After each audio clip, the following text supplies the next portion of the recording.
The lake in the early Oklahoma summer looked like it had been painted into stillness. A thin layer of mist floated just above the water's skin, trembling whenever the wind breathed. The sun hadn't yet climbed over the tree line, and everything, the wooden pier, the rusted tackle box, the old house up the hill, waited inside that fragile quiet. Somewhere in the distance, a church bell rang once, soft and hollow. That morning belonged to the Carters.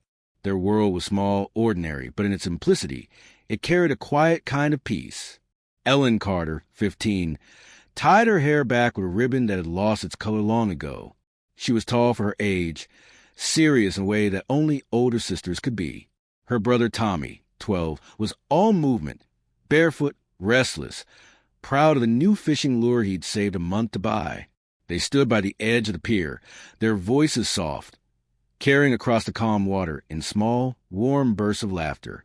Their mother, Margaret, stood on the porch, one hand wrapped around a mug that had gone cold. She watched her children move down the slope toward the dock, their silhouettes framed by the early light.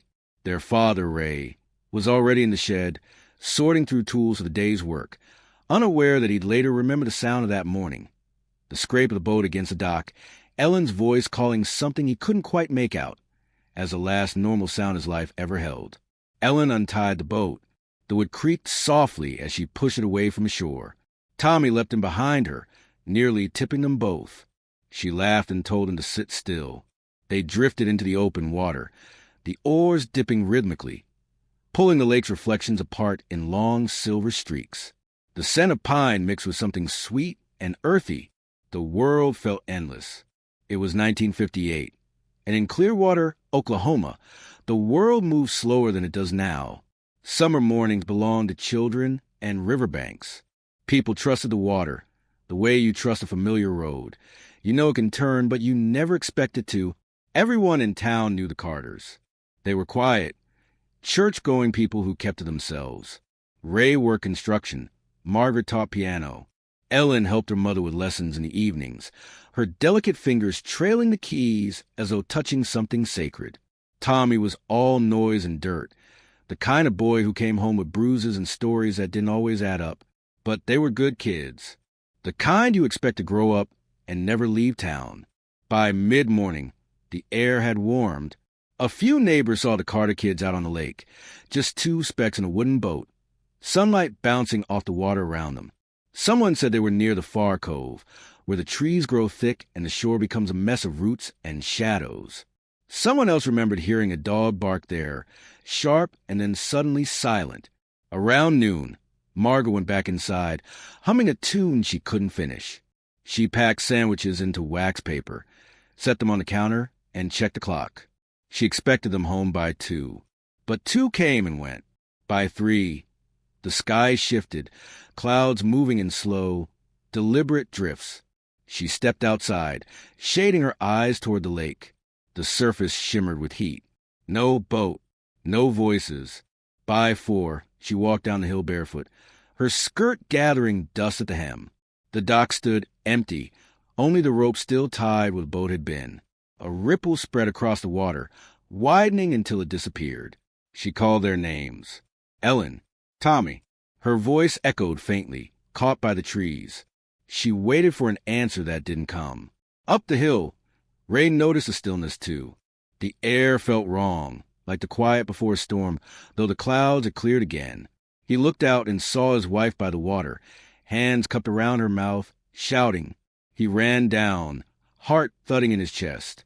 The lake stretched before them, wide and calm, the same as it always was. There's a certain cruelty in ordinary days. You never know which ones will split your life in two. When the sun finally dipped, the sky turned amber, and the first fireflies began to rise from the grass. From far away, the lake still looked peaceful. But that night, when the sheriff's truck lights glowed against the reeds and search lanterns trembled over the surface, people said the water looked different, darker somehow, as if it swallowed something and refused to give it back. By the time the moon rose over Clearwater Lake, 2 children were missing, and a mother's voice had gone hoarse, calling their names into the dark. The water did not answer. It only carried their reflections, drifting gently toward the far shore, until even those disappeared. The next afternoon arrived heavy with the kind of silence that only small towns know, an unnatural stillness that hums beneath the sound of cicadas. The sun pressed hard against the lake, turning everything gold and blind. By now, word had begun to spread. A fishing boat hadn't returned. 2 children hadn't come home. Their sandwiches still sat on the kitchen counter, untouched, the wax paper curling slightly from the heat.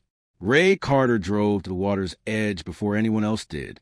His truck kicked up a cloud of red dust along the dirt road, his hands gripping the steering wheel so tightly that his knuckles blanched white. He told himself they'd drifted to another cove. Maybe the boat had taken on a little water. Maybe they'd be walking home any minute now, laughing, wet and embarrassed. But when he reached the dock, the lake stretched back at him in the same bright calm, the kind that hides everything underneath. He spotted it then. The boat, small, gray, familiar, bobbing against the cattails near the far reeds, half hidden by shadows. The way it moved didn't look right. It wasn't anchored, only swaying gently, as if breathing. Ray shouted their names as he waded in, boots sinking into mud. The air smelled of damp wood and something faintly metallic. When he reached it, his voice dropped. The oars were inside, but one was cracked. A fishing pole lay snapped along the seat. A half-eaten sandwich rested neatly in its paper, untouched. A single hair ribbon floated near the edge, caught in the splintered grain. There were no footprints on the bank, no signs of a struggle, only the weight of absence. He shouted again, and the sound rolled across the lake, lonely and hollow. Within an hour, the sheriff arrived with 2 deputies. Flashlights and heavy boots replaced the quiet. They examined the boat carefully, speaking in low tones. Could have drifted, one of them said. Wind picks up around noon sometimes. But the air had been still that day. Too still.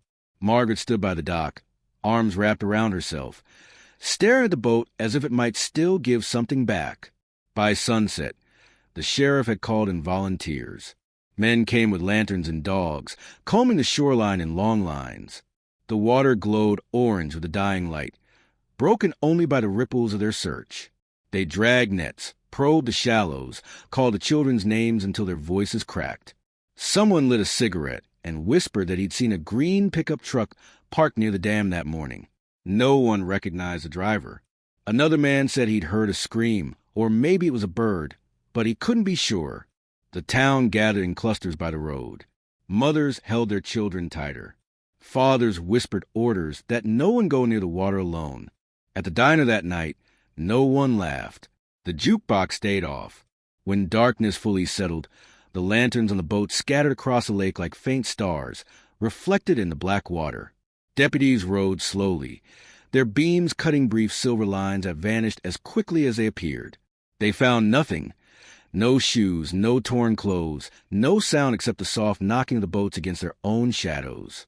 By midnight, Sheriff Dobbs made the call to end the search until morning. "They'll be found," he said, voice low but uncertain. They must have drifted further, maybe past a bend. But even he didn't sound convinced. Margaret refused to leave. She stayed at the pier long after everyone else had gone, her dress soaked to the knees. She watched the surface, expecting to see something rise. A reflection, a ripple, a miracle. The moonlight slid over the water, pale and perfect, showing her only her own face and the hollow outline of the empty boat. Back at the Carter house, the screen door hung open, letting moths drift in toward the dim kitchen light. On the counter sat 2 plates, the one she'd set earlier. The milk had warmed, the sandwiches had dried. In the corner, the family dog whined softly, tail twitching, eyes fixed on the door as if waiting for familiar footsteps. By dawn, the search widened. Men from neighboring counties arrived with ropes, nets, and old radios. Reporters came too, their cameras heavy and intrusive. The first newspaper headline read, "Brother and sister missing after fishing trip. Clearwater Lake search underway." Beneath it, a photo of the lake shimmered on cheap paper. So calm it almost mocked the words printed below. Throughout the day, speculation grew. Some said the children drowned. Others whispered about the strange in a green truck, parked near the dam, engine idling for hours. One farmer swore he saw tire tracks by the South Road that weren't there the week before. Another mentioned seeing a man in a white hat walking along the woods near the waterline at dawn, but couldn't remember his face. Every memory twisted slightly, reshaped by fear. By the second night, the searchlights reflected off the lake like false dawn. Fishermen stood in silence, hats in hand. The smell of gasoline and wet earth clung to the air. The sheriff leaned against his car, staring out toward the water that gave no answers. Sometimes the cruelest part of disappearance isn't what's lost, but what's left behind. The things too ordinary to hold grief, yet suddenly heavy with it. The boat, the ribbon, the sandwich in its folded paper. As morning broke again, the mist returned, curling low and pale over the surface. It was the same lake as always, but it looked different now. More secretive, as though it had swallowed something it meant to keep. The townspeople would later say that was the moment Clearwater stopped being just a lake. It became a story. And stories, unlike water, never stay still.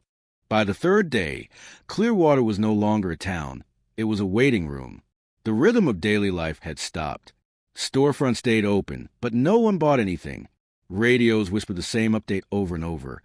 2 children missing, last seen near Clearwater Lake. The sound of that sentence lingered everywhere, even in places where no one said aloud. The sheriff's office, a small brick building beside the post office, had turned into the heart of the search. Maps covered the walls, the lake outlined in thick red pencil. Cigarette smoke hung in the air, heavy enough to taste. Sheriff Dobbs leaned over the table, eyes hollow from 2 nights without sleep. He'd known Ray Carter his whole life, had even gone fishing with him once, years before the kids were born. Now he stared at the map, tracing circles around the cove and the dam, as if lines could conjure answers. Volunteers came in waves, farmers, teachers, teenagers who should have been at baseball practice. They carried flashlights, ropes, and hope that was already fraying at the edges. Some brought food for the search teams. Others just wanted to stand by the shore, to look at the water and whisper prayers into the wind. That evening, the local church opened its doors. Margaret sat in the front pew, motionless. Her hands were clasped tightly together, her lips moving silently. Behind her, the wooden pews creaked as neighbors shuffled in. Pastor Whitmore spoke gently, words meant to comfort but landing like stones. The Lord works in ways beyond our knowing. We must keep faith. Outside, the crickets sang, steady and indifferent. Meanwhile, the lake had begun to take on a strange kind of fame. Cars from neighboring counties parked along the dirt roads. Reporters arrived with notepads and cameras, flashing bulbs into the faces of exhausted searchers. They asked questions no one wanted to answer. Any sign of foul play? Were there arguments at home? Did the children swim often? Their curiosity felt sharp, like a blade scraping at a wound. One man, a gas station attendant from Route 9, stepped forward to talk to the sheriff. He said he remembered seeing a man stop. For fuel the morning the children vanished, a man with a green pickup and an out-of-state plate. Didn't say much, the attendant recalled. Asked how deep the lake runs. Thought it was a strange question. The sheriff took notes, promised to follow up, and tucked the report into a growing pile that never seemed to lead anywhere. That night, searchers walked the shoreline with dogs. The animals barked at the water, their paws stirring mud, their noses twitching toward the reeds. One dog whined and refused to move near the old fishing pier. The sheriff marked the spot, but nothing came of it. Every lead ended in silence.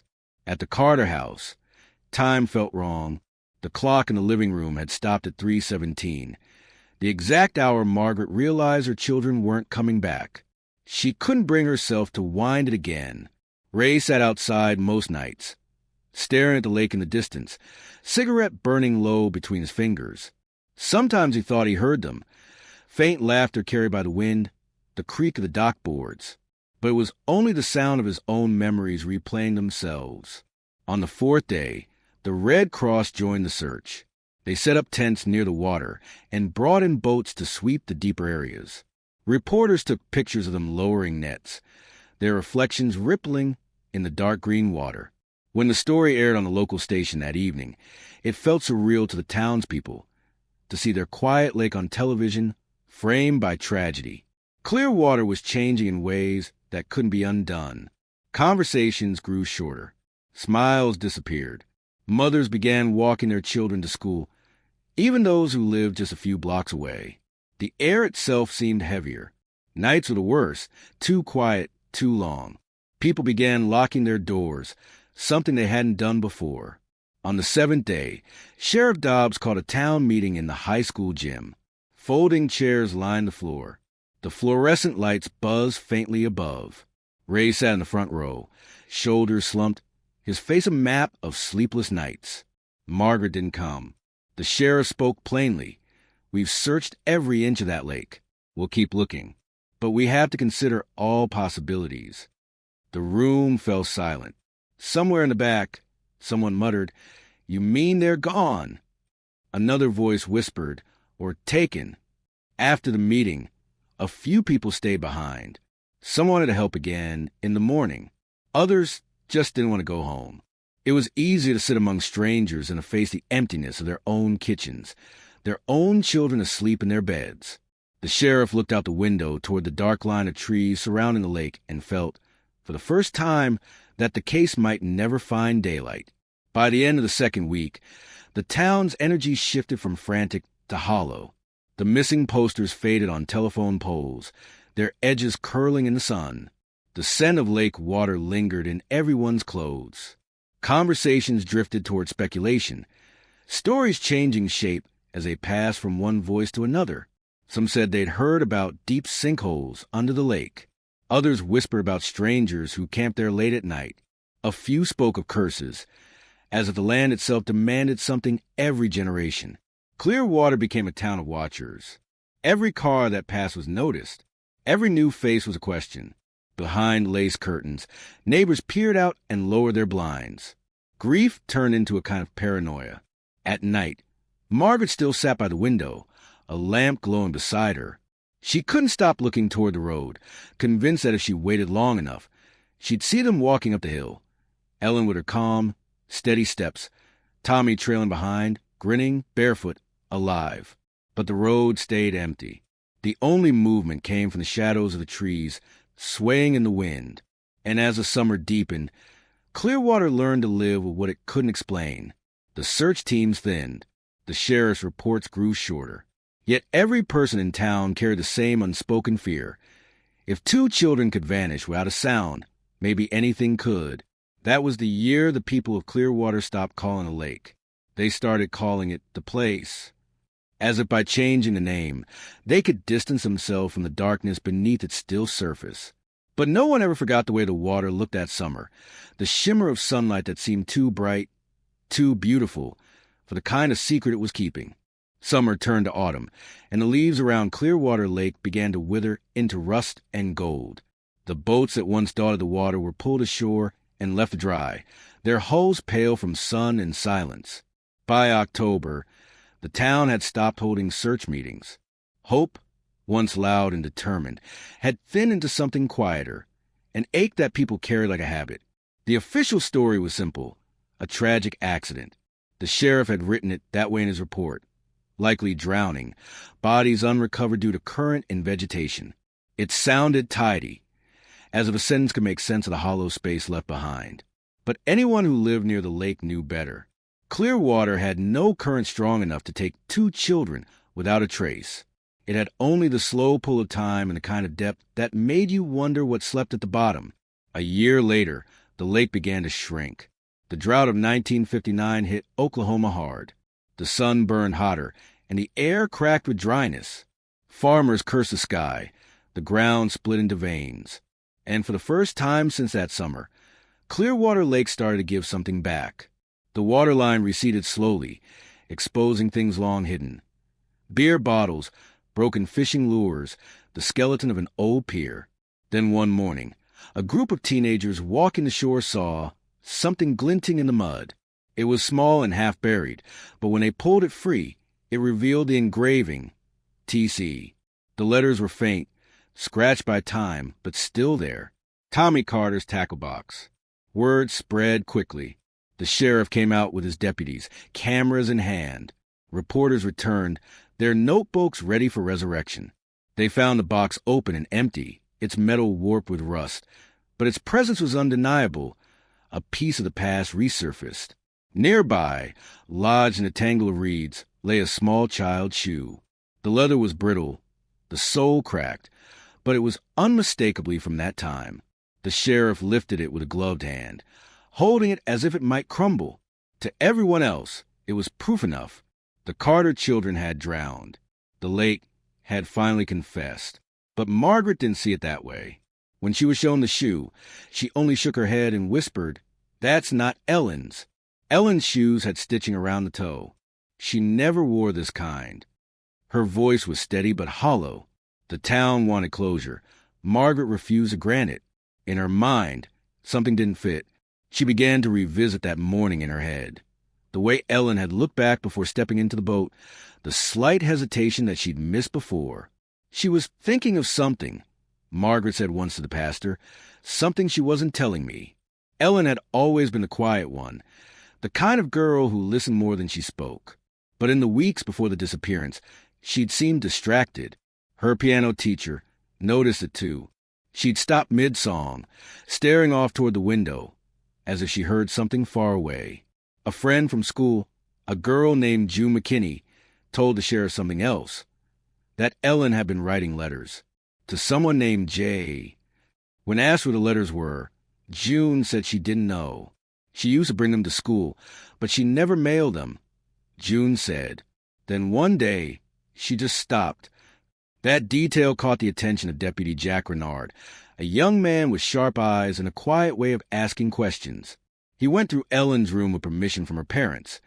Careful, respectful, but thorough. He found no letters, no envelopes, no drafts. Only an empty journal on her nightstand. The first few pages torn out. In the back, faint pencil marks pressed into the paper where writing had once been erased. The words were incomplete, but one stood out. Lake. Jack tried to trace Jay. Maybe it was a boy from school, maybe someone passing through.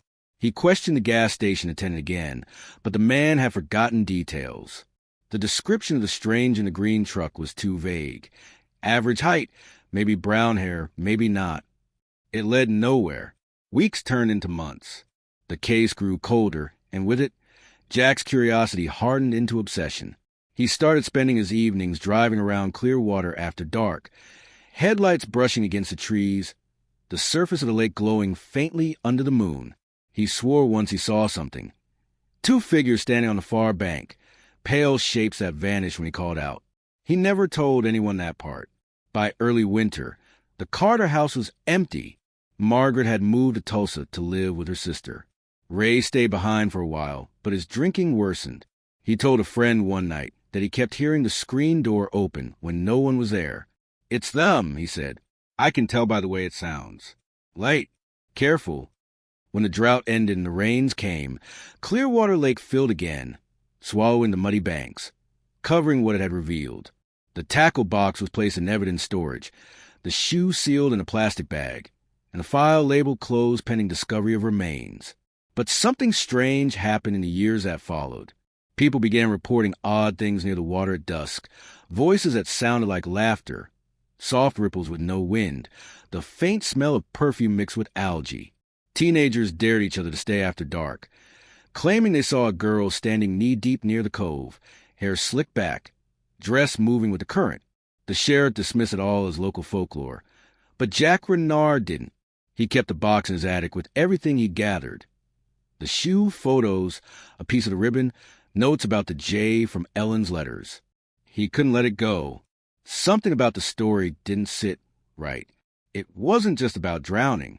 It was about running, about hiding. Jack left a note in his final report before transferring out of Clearwater. If Ellen did leave, someone helped her, someone she trusted, and someone else didn't want her found. That line would sit untouched for decades, filed away like the rest of the case. But in Clearwater, people didn't forget. Every ripple on that lake seemed to whisper a name. And every summer, when the mist rose at dawn, it felt as though the water was remembering what everyone else had tried so hard to forget. Time has a strange way of softening what it can't heal. By the early 1960s, The story of Ellen and Tommy Carter had stopped being news and started becoming legend. The lake, once the center of Clearwater's life, had grown quiet again. Too quiet, some said. The boats returned, but the laughter didn't. Children fished near the shore under watchful eyes, and the adults pretended the water had forgiven them. The Carter house on Ridge Lane stood empty for years. Grass swallowed the path to the porch. The paint peeled away in long, curling strips. Eventually, the bank reclaimed it after the taxes went unpaid. No one wanted to buy it. Superstition clung to its walls. Some nights, people driving past swore they saw the light in Ellen's old room flicker on for a moment, then vanish. The sheriff said it was just reflection from passing cars. But Clearwater had learned not to trust reflections. Ray Carter stayed in town for a while, but he wasn't the same man. He quit his job at the construction yard and started spending afternoons at the bar near the old post office. He was there so often that locals stopped asking how he was. They just nodded, slid as usual down the counter, and left him alone. When he talked, which wasn't often, he spoke of the lake in the present tense, as though his children were still there, waiting. "It ain't right," he told one farmer once. "Water doesn't just keep things like that. It should have let go by now." Margaret didn't return to Clearwater after she left. She moved in with her sister in Tulsa, got a small job teaching piano at a church school, and lived quietly. She never remarried, never changed her last name, never stopped setting 2 extra plates every Sunday. When asked about the children, she would only say, "They went fishing." Nothing more. By 1965, Clearwater was a different town. The highway had been rerouted. New people had moved in, and the old case had become a story told to scare teenagers into being home before dark. The words changed with every telling. Some said the children drowned. Others said they ran away with a drifter. A few whispered that Ellen's ghost still watched the water at night. Everyone's version depended on what they feared most. Deputy Jack Renard, now retired, kept the real version in a cardboard box that sat in the corner of his attic. Inside were old photographs, notes in pencil, and the torn-out pages from Ellen's journal. He'd taken them from the evidence locker before the case went cold. Every few months, he opened the box, reread his notes, and stare at the faded black-and-white photo of Ellen, her eyes looking just past the camera, as if already seeing something beyond Clearwater. He told no one, not even his wife, that he sometimes dreamed of the lake, of standing knee-deep in the water, calling out, hearing a girl's voice answer faintly from beneath the surface. When the drought of 1959 had first ended, he'd been sure something else would surface. Bones, maybe, or a piece of fabric, a clue, but nothing ever did. The water seemed almost protective, as though it had sealed the truth away. Years turned into decades. The families who remember began to pass on. The children who once knew Ellen and Tommy grew up, move away, or simply stopped mentioning it. The lake was once again just a lake. But every summer, as the temperature climbed, there was always one moment. One still morning when the mist hung thick and the light bent a little strangely, when someone would feel a sudden chill, a memory rising like air trapped too long underwater. Local fishermen began telling new stories. They said their lines would sometimes snag on something deep, something that pulled back, slow and deliberate, before letting go. One man swore he saw a child's shadow beneath his boat, moving parallel to his reflection. Another claimed he'd heard a girl humming under the dock when the wind was still. They laughed about it afterward, but none of them liked fishing alone. In 1972, a new sheriff named George Maddox inherited the old case files. Most of them were dust and yellow paper. But one report caught his attention, the deputy's final note. If Ellen did leave, someone helped her. Maddox thought about reopening the case, but there was no funding, no new evidence, and no reason to dig up a story that had already buried so many hearts. Still, he drove out to Clearwater Lake one evening. He stood on the same dock, the boards now warped and splintered, and tossed a stone into the water. The ripples spread in perfect circles before disappearing into glass. "You kept your secret," he murmured. By then, the Carter's tragedy had become part of Clearwater's folklore. High schoolers told around bonfires. "Don't go near the lake after dark, or Ellen will pull you under." Couples carved their initials into trees near the shore. daring each other to whisper her name 3 times. Some even claimed to hear an echo when they did. The story no longer belonged to the family. It belonged to the town. And yet, for all its retellings, there was something deeper in it that no one talked about. The quiet guilt of a place that had stopped looking too soon. Some of the older townsfolk still remembered how the sheriff had ended the search after a week, how neighbors had grown tired, how the pastor's sermons had shifted from prayer to acceptance. The water wasn't the only thing that had swallowed the children. So had the silence of everyone who'd lived nearby. Every once in a while, someone driving past the old Carter property would see Ray sitting on the porch, even years after it had fallen into disrepair. He'd just sit there with a lantern beside him, staring toward the lake as if waiting for someone to come home. When asked what he was doing, he'd say, "Listening. The water talks if you're quiet enough." And maybe he was right. Clearwater Lake, in its stillness, held on to what people couldn't face. Every ripple felt like a heartbeat, every reflection like a memory trapped just below the surface.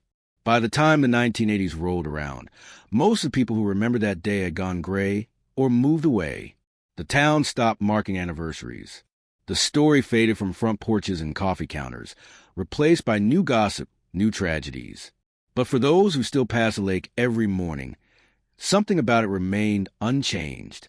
There's always that feeling, subtle but certain, that the water hadn't finished speaking, that somewhere beneath its glass surface, the truth still stirred, waiting for the right moment to rise. And when that moment finally came, more than 30 years later, it wouldn't come from the water at all. It would come from a knock at a door. A sound so ordinary it might have been missed, if not for the way it carried, steady, deliberate, almost familiar. The kind of sound that reminds you the past never really leaves. It just waits. It was late October 1989 when Clearwater's quiet finally broke. The leaves around the lake had turned to brittle gold, and the air carried a hollow chill that comes before winter, the kind that makes every sound travel farther than it should. Most of the old residents had gone, and those who stayed rarely talked about the Carter children anymore. Time had folded that story into the background noise of the town, like the hum of power lines or the slow groan of the docks at night. But for Margaret Carter, the years had never dulled anything. She lived alone now, in a narrow house at the edge of Tulsa.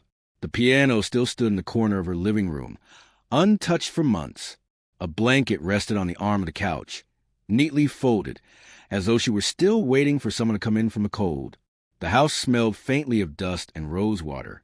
Most days, she sat by the window, reading or staring at nothing, the same way she had for decades. Her world had grown small. Quiet meals, small walks, the occasional visit from the church ladies who pitied her but never asked too much. That evening, she'd been knitting by the fire when a sound interrupted her, a single, sharp knock at the door. It was soft but deliberate, not hurried, not uncertain, just measured. 3 knocks, evenly spaced. She looked up, her hands pausing mid-stitch. For a moment, she thought she'd imagined it. Hardly anyone visited after dark. The second set of knocks came slower this time, heavier, as if whoever stood outside wasn't in a rush but wanted to be heard. Margaret's pulse quickened. She set the yarn down and stood. Through the window, she could see only the outline of a figure standing on her porch, illuminated by the weak yellow light above the door. It was a man, tall, thin, wearing a dark coat. She couldn't make out his face. Something in the way he stood, still and almost formal, stirred an old ache inside her chest. When she opened the door, the cold air pushed into the room like a breath she hadn't meant to take. The man lifted his head slightly. His eyes were sunken but alert, his face weathered by years she couldn't count. He looked to be in his 40s, maybe older. "Mrs. Carter?" he asked softly. Her voice came out smaller than she expected. "Yes." He hesitated before answering, as though the words weighed too much to lift. "I'm sorry to come like this. I wasn't sure you still lived here." She searched his face. There was something vaguely familiar in the way his eyes moved, nervous but kind, uncertain yet purposeful. "Do I know you?" she asked. The man's gaze fell to the floor, then back to her. "I'm not sure," he said, "but I think you knew my father. He used to fish at Clearwater Lake." Her breath caught at the name. She hadn't heard anyone speak it aloud in years. Even now, hearing it made her heart twist. "Clear water," she whispered. "That lake." He nodded. "Yes, ma'am." Then, after a pause, he added, "I think I might know something about what happened back in '58. The room seemed to tilt slightly. The fire crackled, a log breaking apart with a soft pop. For a moment, Margaret couldn't speak. The air between them felt thick, heavy with something that had waited decades to be said. She stepped aside slowly, gesturing him in. "Come in," she said, her voice trembling. "You'd better tell me what this is about." The man entered quietly, removing his hat, his eyes moving over the room like he was searching for memories that weren't his. He sat on the edge of the couch, his hands clasped tightly together. "I was going through my father's things," he began. "He passed a few months ago. I found an old photo in one of his tackle boxes. A picture of a girl, your daughter, I think. On the back, it said, 'Clearwater, July 1958. Margaret's stomach turned cold. "My daughter," she repeated, barely above a whisper. He nodded. "Ellen, that's her name, right?" For a long time, she said nothing. Her hands gripped the armrest so tightly her knuckles whitened. "Where did your father get that picture?" she finally asked. "That's what I came to find out," the man said. "I don't know how he knew her or why he kept it, but there was something else in the box. A note, just one line. It said, 'Tell her I'm sorry.' No name, just that." The silence in the room deepened. Outside, the wind began to rise, rattling the branches against the window. The sound made the house seem older, lonelier. Margaret stared into the fire.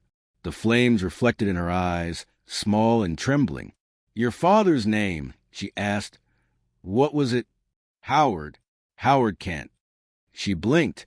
The name stirred something faint. An echo of a memory she couldn't quite hold on to. "He used to fish out there, didn't he? A quiet man. Wore a hat with a red feather." The visitor nodded slowly, his expression tightening. "You remember him?" Margaret swallowed hard. "He helped my husband look once. After they went missing." Her voice faltered. "He said he saw something near the cove that day. Something floating. But when they went back, it was gone." The man's eyes dropped to his hands again. "He never told me that," he murmured, "but I think he carried it. All these years." The room went quiet again, but not empty. There was a strange kind of gravity between them now, as though something long buried had just turned in its sleep. Margaret finally spoke, her voice low and raw. "You said there was a picture?" He nodded and reached into his coat pocket. He handed her a small, weathered photograph, creased and faded around the edges. The image was faint, but there she was, Ellen, sitting at the end of the dock, looking back over her shoulder, sunlight caught in her hair. And beside her, just barely visible, the silhouette of a man standing in the water up to his knees, face turned away from the camera. Margaret's breath trembled. Her hand hovered over the image, afraid to touch it. That's not Tommy," she whispered. "He never stood still long enough for a picture." The man leaned closer, squinting at the photo.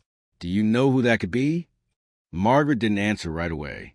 Her eyes filled not with tears, but with something more fragile, recognition, dread, memory. "Your father," she finally said. "That's your father." The man didn't react immediately. He just stared at the photo, his jaw tightening.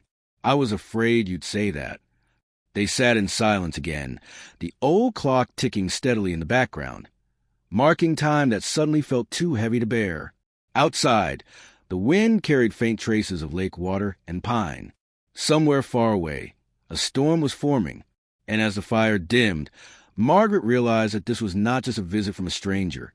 It was a visit from a part of the past that refuses to stay buried. The knock she'd heard was more than wood on wood. It was time itself, coming back for an answer. She looked at the man, Howard's son, and said quietly, "Tell me everything." And he did. Or, at least, he started to.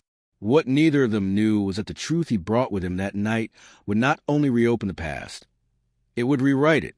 The man who had come to her door, his name was Daniel Kent. stayed seated across from Margaret as the firelight flickered between them, painting their faces in the same tired orange glow. The air in the room had shifted. It carried that strange, heavy quiet that comes before revelation. Every tick of the clock behind them sounded like an echo of the years that had passed. 31 of them since Ellen and Tommy had rowed out onto the lake and vanished. Daniel's hand shook slightly as he set the photograph on the table between them. The image seemed to hum under the lamplight, a small square of frozen memory that neither of them could look away from. "I don't know what this means," Daniel said quietly, his voice raw at the edges. "But my father, he wasn't the kind of man to keep things without reason. He didn't talk much. After he came back from the war, he was different, quiet, sometimes gone for days, but he loved that lake. He said it was the only place he could breathe." Margaret's eyes stayed on the photo, her voice thin. "Did he ever say why?"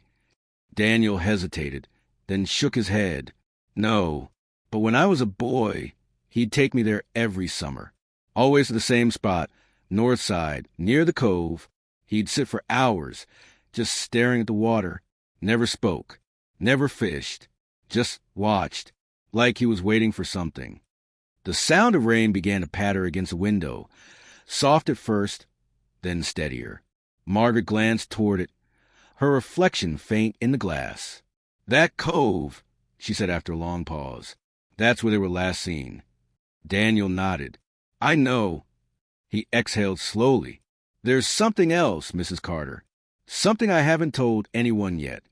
Margaret looked at him fully now, her eyes sharp with the old instinct of a mother who has lived too long with unanswered questions. "Go on." Daniel leaned forward, elbows resting on his knees. His voice lowered. "After my father died, I went through his journals. Most of it was just notes about fishing, weather, repairs. But in one of the older ones, dated 1958, there was a single line written on the inside cover." He looked up, his expression uneasy. It said, "I couldn't save her." Margaret's breath caught in her throat. The fire crackled sharply, a coal shifting in the grate. "Her," she repeated. "Yes," Daniel said. "No name, just that one line. But the handwriting was messy, like he wrote in a hurry. There was a water stain across the page. I don't think it was rain." Margaret stared at the flames, trying to make sense of the shape those words took in her mind. "He couldn't save her," she whispered. "Then maybe Ellen didn't drown." Daniel's gaze softened. "That's what I started to think, that maybe there was more to what happened out there." He paused, his voice tightening. "So last month I went back to Clearwater." Margaret turned sharply. "You went to the lake?" He nodded. "It's different now. Smaller.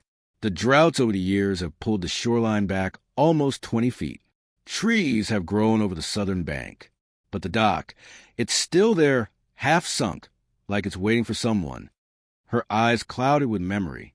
"That dock," she said quietly. "That's where I last saw them."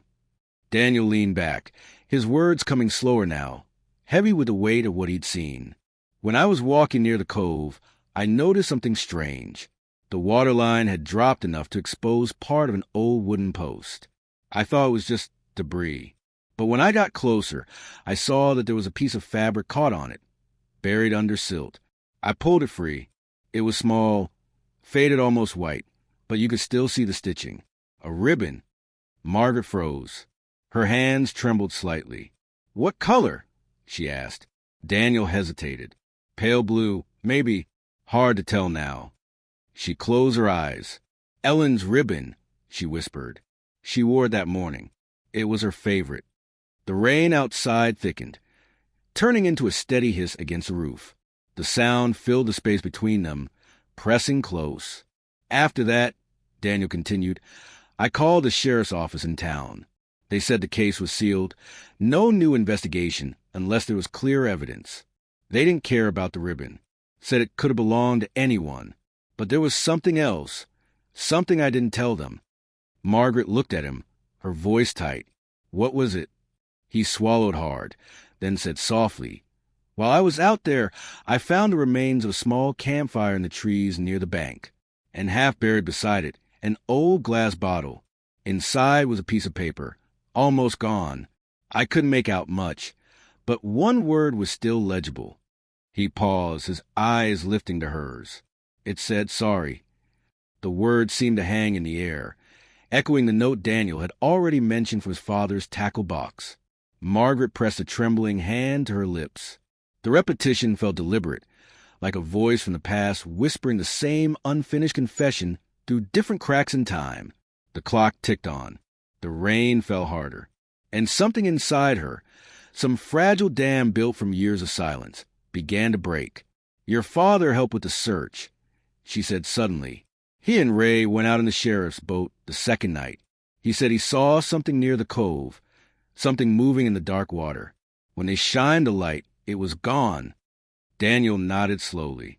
I know. I read that in one of the reports. She looked at him sharply. Reports? He hesitated. I found them in my father's basement. Copies of the sheriff's statements, photos of the search, even newspaper clippings. It's like he'd been following the case for years. Obsessively. Margaret's voice broke. Why would he keep all that? Daniel looked down at his hands. Because I think he knew more than he told anyone. The fire cracked again. The sound made both of them flinch slightly. Margaret leaned back, her face pale and drawn. All this time, she murmured. All these years, and he said nothing. Daniel didn't respond right away. When he finally spoke, his voice was quiet, almost apologetic. Maybe he couldn't. Maybe whatever happened that day wasn't as simple as people thought. The room fell silent again, except for the rain. It wasn't a silence of peace. It was a kind that hummed, that suggested the air itself knew something and was waiting for someone to speak it aloud. After a while, Margaret stood and walked to the mantel. Her fingers traced a thin line of dust along a photo frame. Ellen and Tommy, smiling on the front steps of their house, their arms around each other, sunlight catching in their hair. She whispered, I used to dream they'd just gotten lost. That one day they'd knock on the door and tell me they'd been somewhere far away, somewhere kind. But now I think the truth is closer. It was always closer. Behind her, Daniel rose slowly. Mrs. Carter, he said carefully, I don't think it's over yet. I think there's something left out there. Something my father tried to hide, and something he wanted to confess before he died. Margaret turned toward him. The firelight flickered across her face, and for a fleeting second, she looked like the woman she had been in 1958. Hopeful, alive, ready to listen. What do you want to do? She asked. Daniel met her eyes. Go back, he said simply, to Clearwater. The room seemed to draw in around. 2 days later, they were standing at the edge of Clearwater Lake. The drive from Tulsa had been long and quiet. Miles of empty highway framed by leafless trees and pale, washed-out sky. The landscape looked drained, as if time itself had pulled the color from it. When they finally turned onto the narrow gravel road that led to the old Carter property, Margaret felt her stomach tighten. The air smelled the same as it had that day, pine, damp soil, and something faintly metallic beneath it all. The old house still stood, though it leaned now, its bones weary from years of weather. The paint had long since peeled away, leaving gray boards exposed to wind and memory. Weeds pressed up through the porch steps. The windows were clouded, reflecting only broken shapes of sky.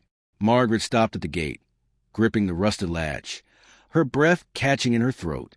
I haven't been here since the summer after, she said softly. Her voice cracked on the last word.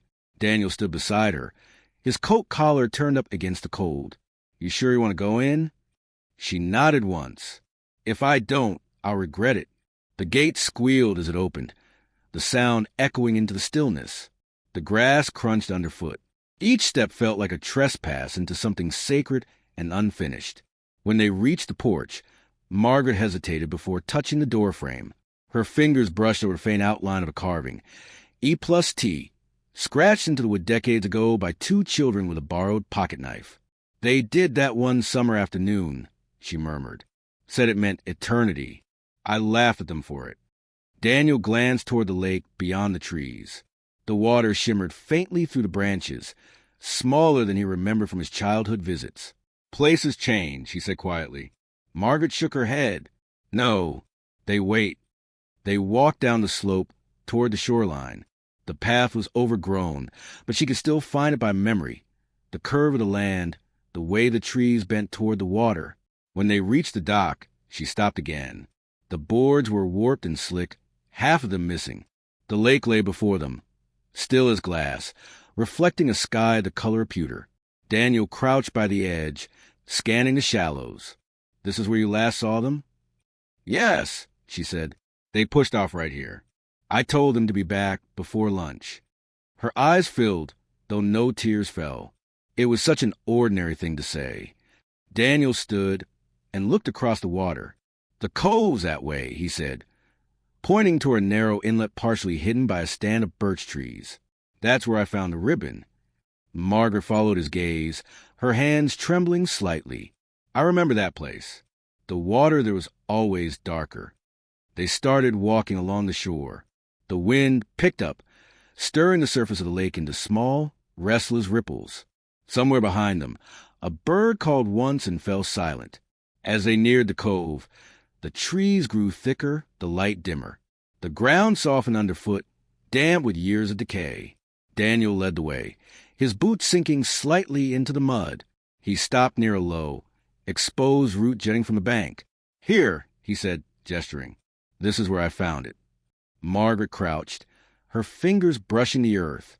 She could almost feel the ghost of the ribbon there, though Daniel had already taken it away. "It's strange," she whispered. "I thought I wanted answers, but now that I'm here, it feels like the lake doesn't want to give them." Daniel glanced toward the water. Maybe it's been holding them for too long. They stood in silence for a while, listening to the faint lap of water against the shore. Then Daniel turned back toward the trees. "There's something else," he said. "Something I didn't see last time, because the light was different." He moved toward the far edge of the cove, where the ground sloped upward slightly. The trees thinned there, and patches of the original shoreline were visible under the fallen leaves. He crouched and began brushing the debris aside. "Here, see this?" Margaret leaned closer. Beneath the dirt, a few rotting wooden planks formed the outline of something half buried, like the remains of a small pier or platform. Daniel pushed at one of the boards, and it came loose with a brittle crack. Beneath it, the ground was uneven, packed with silt and small stones. "This wasn't here before," he said. "Or maybe it was, and no one looked close enough." Margaret stepped back, her pulse quickening. "You think?" "I don't know," he said. "But if the water used to come up this far, maybe something got trapped when it receded." He pulled another board loose, then froze. Something pale showed through the soil, a shape too deliberate to be just wood or stone. Margaret's breath caught. "Stop," she whispered.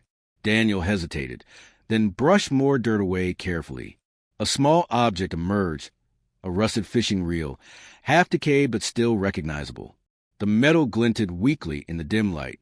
"That's Tommy's," Margaret said immediately. Her voice trembled. "He bought it with his allowance. He was so proud of it." Daniel turned the reel over in his hand, studying it. "Then this is proof they were here," he said quietly. Margaret stared at the object, as though it might still be warm. "But why here? Why not farther out?" Daniel stood slowly. Maybe they never got that far. The wind moved through the trees, carrying a faint scent of lakeweed and old wood.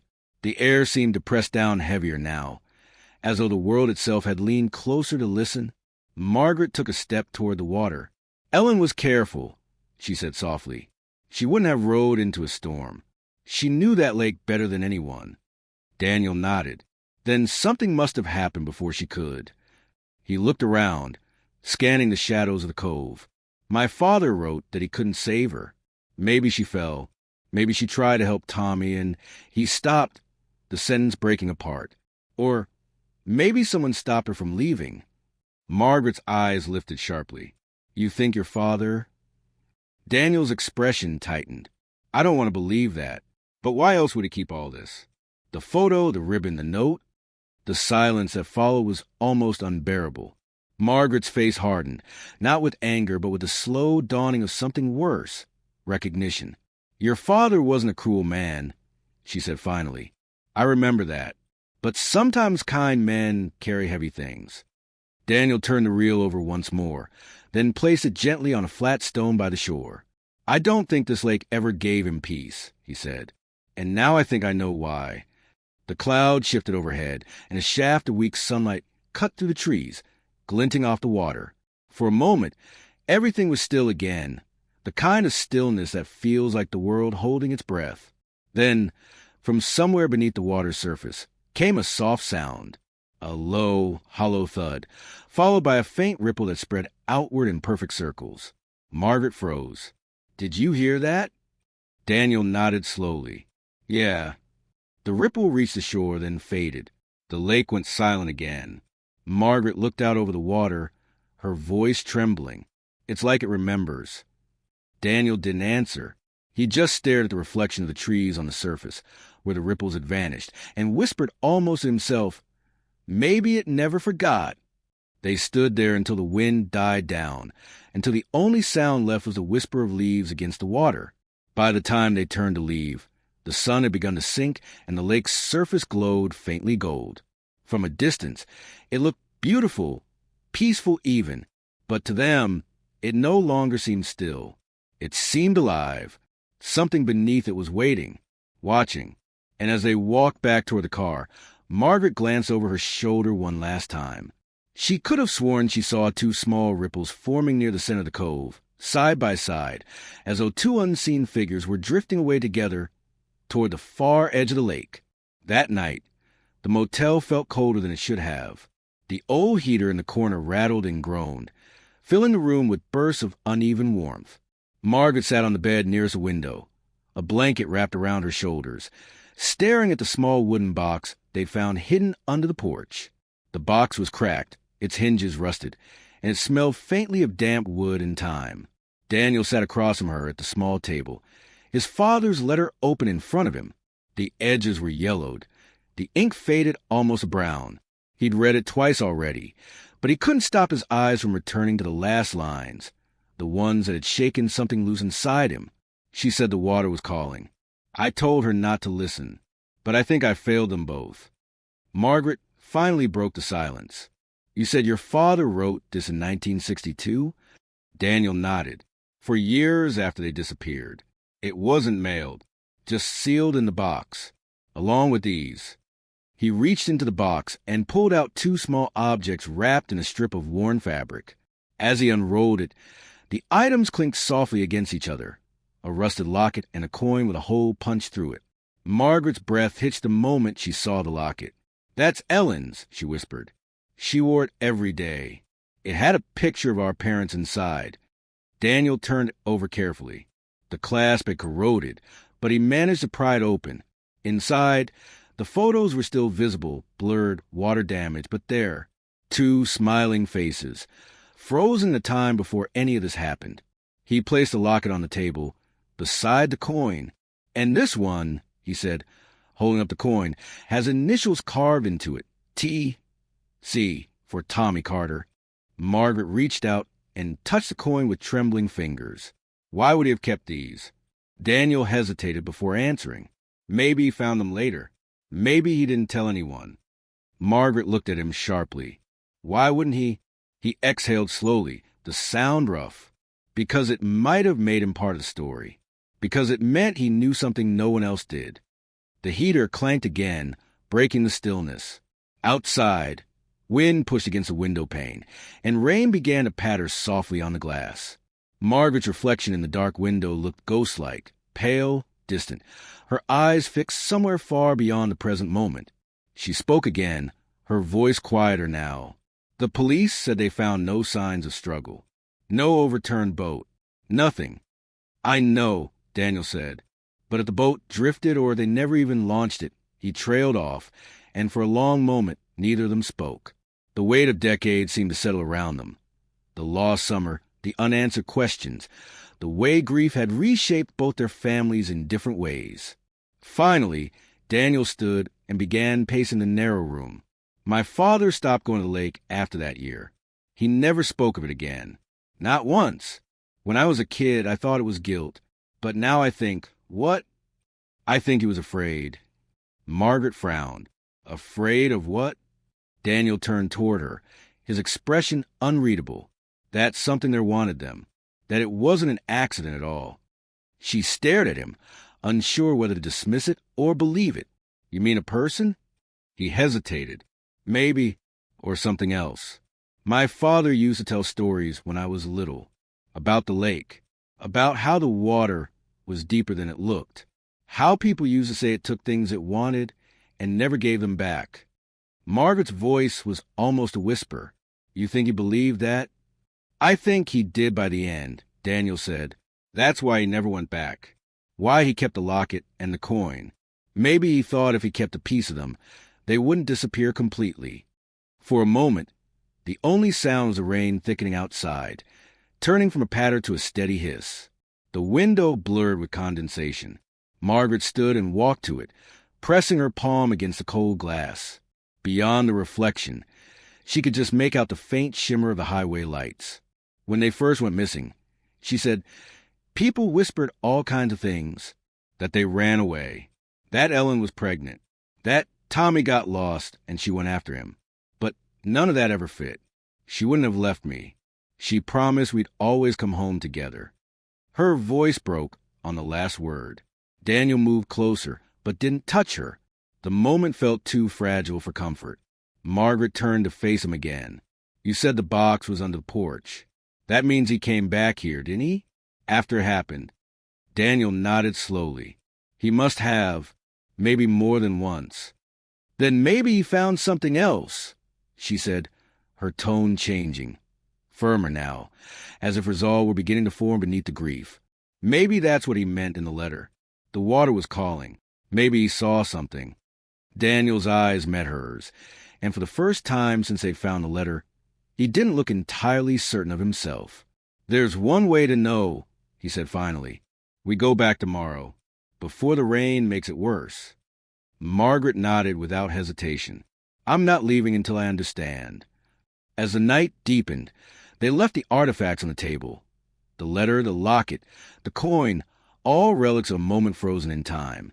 The lamp cast a dim amber glow over them, and in that light, the faces in the locket seemed almost alive again, as if watching quietly from some place between past and present. Margaret lay awake long after Daniel's breathing had slowed into sleep. Every sound, the rain, the hum of the heater, the creak of the wooden walls, seemed to carry meaning. Her mind drifted back to that summer in 1958, to Ellen's laughter echoing off the lake, to Tommy's small hands gripping the edge of the dock. She could still hear the splash, faint and distant, like something half remembered from a dream. Outside, thunder rolled softly over the hills. In that moment, Margaret felt something, an old, invisible thread pulling her back toward the lake. Not fear exactly, but something deeper. A sense that what waited there wasn't done speaking. She whispered to the dark room, "Tomorrow, Ellen, I'll come find you." And just as she closed her eyes, a soft knock echoed from somewhere beyond the door. 3 slow taps. Measured, patient. She sat upright instantly, her pulse hammering. Daniel stirred. What was that? Another knock. Louder this time. Margaret stood, heart in her throat. Who would? She stopped. The clock on the nightstand read 3:17 a.m. Daniel moved toward the door cautiously, his voice low. Stay back. He looked through the peephole, then froze. What is it? Margaret whispered. He turned to her, his face pale. There's no one there. But the knocking came again, 3 more soft, deliberate taps, this time from the window. And just like that, the room went still, the heater stopped humming, and for a moment, it felt like the lake itself had followed them into the night. Morning broke over Clearwater Lake in a gray haze. The world muted under thick fog and lingering rain. Margaret and Daniel drove the narrow gravel road in silence, each lost in thought. The mist curled around the trees and telephone poles, blurring the edges of the familiar landscape and giving the world an almost dreamlike quality. Margaret gripped the edge of her coat as a chill seeped into the car. It feels different today, she said softly, though she wasn't sure she was speaking to Daniel or to herself. Daniel glanced at her, adjusting his grip on the steering wheel. The lake has a way of feeling alive in the morning, especially after rain, he said quietly, as if it's waiting for something. When they reached the cove, the lake lay perfectly still, reflecting the skeletal branches of trees on its banks. The dock where they had found a fishing reel looked smaller, more fragile than it had in their memories, and the fog obscured the water just enough to make it feel mysterious, almost secretive. Margaret stepped out first, boots crunching on the wet gravel, and Daniel followed, carrying the backpack filled with the artifacts. The jar with the photograph, the locket, the tin lunchbox, and the coin. They moved cautiously toward the cove, every step stirring a faint scent of damp earth and pine.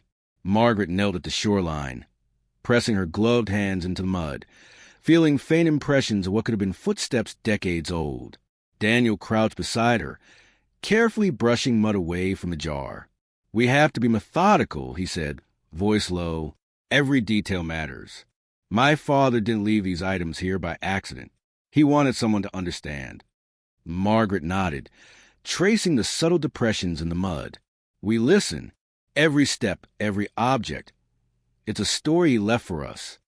Hours passed as they worked, moving slowly along the shoreline, uncovering debris and inspecting faint impressions. The fog thickened, wrapping the cove in a soft, isolating veil. Daniel's hand struck something hard beneath the mud. He froze, glancing at Margaret. Together, they unearthed a small, rusted tin lunchbox, blue with a faded rocket ship painted on the front. Margaret's breath caught. "Tommy had one just like this," she said softly. Daniel pried the lid open, revealing fragments of paper, and tucked carefully inside a small glass jar. He lifted it gently. Inside floated a photograph of Ellen and Tommy on the dock, smiling, with a faint, unnatural shape in the water behind them. Margaret leaned in, her hand gripping Daniel's arm. "It's as if the lake left its mark on the image itself," she whispered. They studied the photograph in silence, the weight of decades pressing down on them.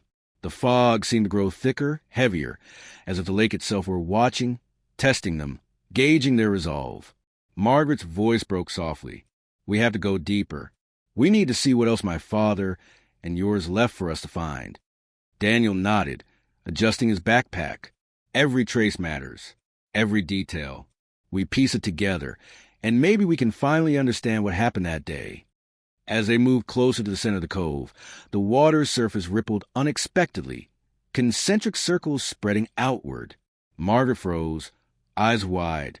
"Do you see that?" Daniel's stomach tightened. "It's just water," he said automatically, though his voice lacked conviction. Another ripple appeared, then another, two small ones, side by side, perfectly timed. Margaret's lips parted in a quiet realization. "It's them!" she whispered. A faint hum drifted across the fog, tuneless, soft, almost imperceptible at first. It carried a childlike quality, a memory of laughter, of voices long gone. Daniel's heart raced. "Margaret, we need to." She shook her head, her gaze fixed on the water. "We can't leave. Not yet. They're trying to tell us something." The hum faded, replaced by the gentle lapping of water against the shoreline. The lake seemed to settle again, calm and serene, yet charged with something unseen. They stepped back toward the bank, pausing at the edge to take in the scene. The gray fog, the still water, the faint remnants of footprints along the shore, and the ripples spreading slowly across the surface. Margaret spoke softly, almost to herself. "We've been searching for answers for decades. Now, the lake is showing us where to look." Daniel exhaled slowly, gripping her shoulder gently. "We follow it, piece it together. No matter what we find, we finish this." For a long moment, neither moved. The fog wrapped around them, isolating them from the world. Then, from the center of the cove, the faintest echo of laughter returned, distant, fragile, as if carried from the past. Margaret's eyes filled with tears. "Ellen! Tommy, we see you," she whispered. The lake remained still again, the ripples gone, but the feeling lingered, a quiet, patient presence that seemed to acknowledge their return and their determination. They turned back toward the shore, their resolve solidifying, ready to uncover the remaining secrets that had been buried beneath the water for more than 60 years. That evening, the motel room felt heavy with the weight of their discoveries. Rain pounded against the roof, filling the space with a relentless rhythm. Margaret and Daniel sat across from each other, the artifacts spread on the table, the tin lunchbox, The Jared photograph, the coin, and the locket. Each piece carried fragments of a day that had never fully ended. Margaret traced the locket with trembling fingers. "Objects hold memory," she said softly. "They don't lie. They just wait for someone to notice." Daniel nodded. "And sometimes they tell more than words ever could." The photograph, now cleaned, showed Ellen and Tommy on the dock, smiling, with a strange shadow behind them. Margaret's breath caught. "It's part of the story," she whispered. "What my father and yours tried to tell us. We've been looking at the wrong pieces all these years." Daniel held the coin. The letter said, "I couldn't save her." I think now he meant he carried a memory of what he couldn't prevent. Keeping these items kept a part of them alive. Margaret's eyes fixed on the horizon. They'd been waiting for someone to remember them, to care. Daniel nodded. "We have to go back to the lake tomorrow. There's something we missed. My father and your parents left clues we haven't yet found." Margaret sank onto the bed, exhausted but resolute. "No more waiting," she murmured. "No more silence." Outside, the storm raged, but inside, a fragile warmth held them. The sense that after decades, they were finally close to touching the truth. The morning fog hung heavy over Clearwater Lake, thick and gray, muting the outlines of trees and water alike. Margaret and Daniel stepped carefully along the shore, the damp ground soft beneath their boots, each movement stirring the scent of wet pine and earth. The lake lay still, almost too still, its surface like glass, reflecting the skeletal trees along its banks. Margaret's chest tightened as memories pressed in, Ellen and Tommy laughing, the sunlight glinting off the water, and the dock that had carried them into the unknown. Daniel knelt near the cove, brushing mud aside to reveal subtle depressions in the earth, old footprints, partially obscured by years of sediment. There were 4 in total. 2 small, 2 larger, worn and indistinct, but enough to suggest a child and an adult had been together there. Margaret's breath caught. Someone was with them, she whispered. The realization hung between them, heavy and impossible to ignore. From her backpack, Daniel retrieved the jar with the photograph. Inside, Ellen and Tommy stood on the dock, smiling, with the faint, unnatural shape behind them in the water. "It's as if the lake left its mark," he said quietly. Margaret nodded, tracing the old depressions in the mud. "And maybe your father was trying to show us something all along," she said, her voice trembling slightly. They began to follow subtle clues along the shoreline, discolored water, small debris caught in tree roots, faint impressions in the mud. Each step felt like moving backward in time, retracing the last moments of that summer. The fog thickened, curling around them, isolating them from the world. It felt alive, patient, as if the lake itself were watching, waiting for them to understand its secret. Margaret's voice was soft but firm. "We'll finish this," she said. "We'll find what he wanted us to see." Daniel nodded, adjusting his backpack. "We document everything, piece it together, give them their story back." They paused at the edge of the cove, looking out over the smooth, gray water. Then, almost imperceptibly, a single ripple spread across the lake's surface, concentric circles reaching toward the shore. Margaret's eyes widened. "It knows we're here," she whispered. Daniel exhaled slowly. "And it's ready to show us." For the first time, the lake seemed less like a place of loss and more like a guardian of memory, holding the truth close, waiting for those willing to uncover it. The 2 of them stood together in the fog, ready to face whatever lay beneath the still surface, feeling the weight of decades pressed down, and the promise that finally, after all these years, the story might be revealed.